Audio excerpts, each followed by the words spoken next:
Today, we are going to talk about how the immune system and the lymphatic system work together within the body to help keep it in a state of homeostasis.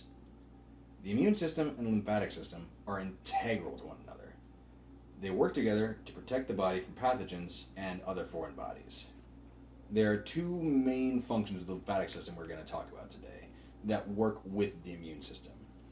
First is for maintaining fluid balance. The lymphatic system helps reclaim interstitial fluid, allowing the body to reuse these fluids more, and also helping to prevent the buildup of these fluids in extremities, such as in the case of edema.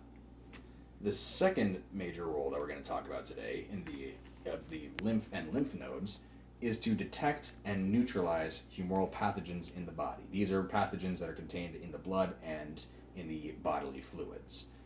Common potential sites of infection, such as the head, the neck, the intestines, and where the limbs meet the torso, contain clusters of lymph nodes, checkpoints they are, which take in and filter blood through lymphatic capillaries, searching for these pathogens.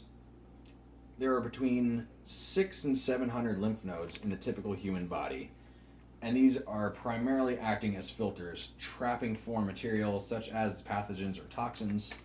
These nodes monitor lymph arriving for pathogens that may have entered the system and attempt to eliminate them before they cause damage to the body. The lymphatic system provides enhancement and facilitation of the immune system. The immune system is comprised of a range of cells, some being really basic and innate, while others are extremely specialized to detect and remove pathogens from the body. The lymphatic system works alongside the immune system to destroy unwanted pathogens, either locally, directly, or by alerting the whole body to the infection. This helps mount a wider systemic immune response to these pathogens. The immune system has a variety of cells for this defense. First, we're going to talk about leukocytes, which are more basic and innate. These are the first responders. They are responsible for immediate and non-specific engagement with pathogens. These include phagocytes, such as macrophages, which indiscriminately eat pathogens within the body. If these leukocytes fail, lymphocytes, which are more specialized cells, will need to be introduced to a pathogen in order to recognize it as a threat. The lymphocytes are sentinel cells that are part of the adaptive immune system. These make up between 20 and 30% of the circulating leukocytes throughout the body and include B lymphocytes and T lymphocytes. The B lymphocytes have the ability to determine which antigens they should react to and which are harmless.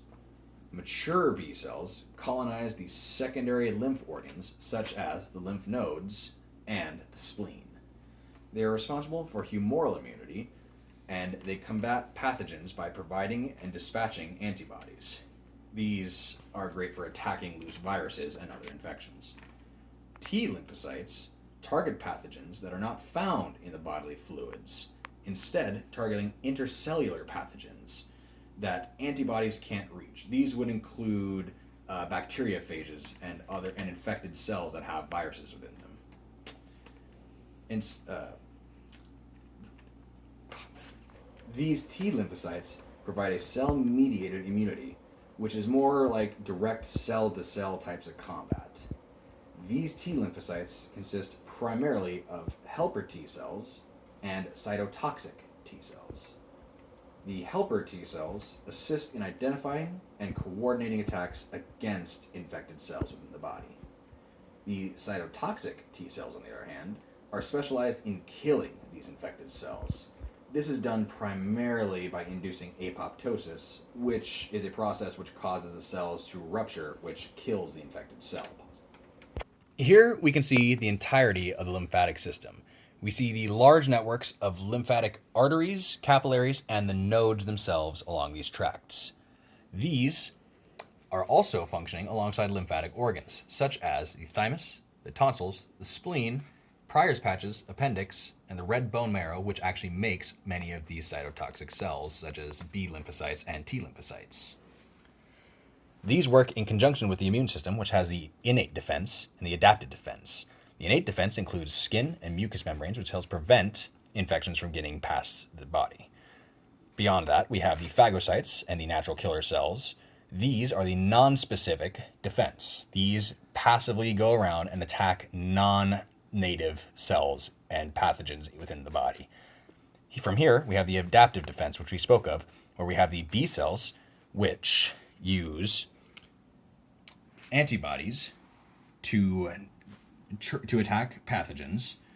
And then we have the T cells, which attack these cells directly through phagocytosis or through apoptosis.